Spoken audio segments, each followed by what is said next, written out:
हाय हाय संगत चौंदी त छड़े जी जिंदगी कुत्ते जी मिसाल आ उन्हीं मिसाल के वठी मां शादी कई हाणे त मां जुल्म आड़े केड़ो सुख आ शादी में न कपड़ो जो टाइम ते धोई मिलजे तो न इस्त्री थी मिलजे तो न वरी मानी टिकी टाइम ते मिले थी।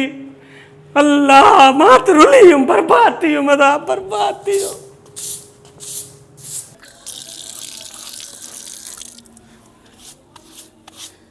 संगत चौंदी छड़े जी जिंदगी कुत्ते जी मिसाल आ शादीशुदा जी जिंदगी केड़ी बब्बर शेर जी मिसाल आ। ये मुझा कम आहिनि ये मुझा कम आहिनि मां कम कयां अहिड़ी बला टकरी आ जो बस जीअण जंजाल करे छॾियो अथसि। वाह जो सुखिन शादी में वाह बोला वाह वॾा सुखिन शादी में असां त रुली बर्बाद थी विया भेण काॾे वञूं।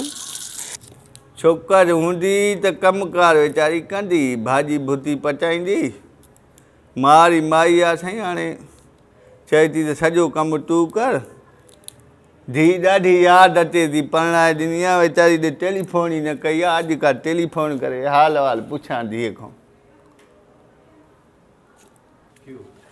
हाणे वरी कंहिंजी काल अची वई सोरे जी काल आ। हलो हलो अबा ॾे हाल मुंहिंजी धीउ जो। अबा केड़ी गाल तो पूछे धी केड़ी दिनी थी केड़ा वायदा कई त मुंहिंजी धी सुघड़ आ हर कम पाण कंदी तोखे जो खट ते विहारींदी हिनी त मूंखे नौकर बणाए छॾियो आ सॼो कम मां कयां थो सॼो कम घर जो मां कयां थो लटा मां धोयां थो लटा इस्त्री कयां थो मानी टिकी बुआरी झाड़ू सॼो पुट घर जा कमकार त कबा न घर वारी सां हथ वंडाए पियो ॾे ख़बर मारी धीउ काॾे वई आहे। हाँ वही आ उहा पार्लर वही आ मेकअप कराइण मुंहुं अछो कराइण असांखे हिते सभा मोखर मले वही आ।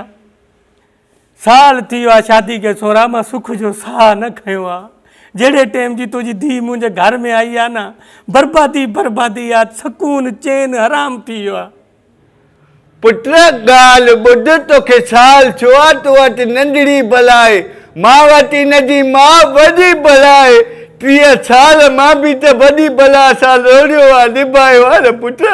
हाणे ॻाल्हि ॿुध तोखे इहो जंजीर लॻल थी ॾुखियो सुखियो तोखे हिन सां गॾु गुज़ारिणो आहे पुट। जंजीर टुटंदो न मां टोड़ण तण थो चाहियां न पुट न जंजीर न टुटंदी।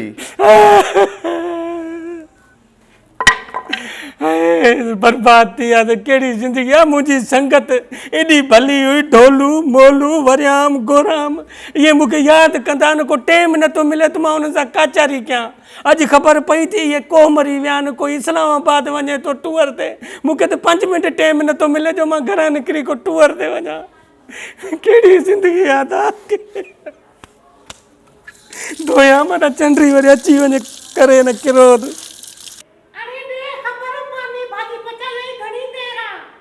बस बस भोटार साईं बस मानी मां पचाए छॾी आहे भाॼी जी तयारी लॻी पई आहे बसर थो वझां हाज़िर हाज़िर साईं हाज़िर।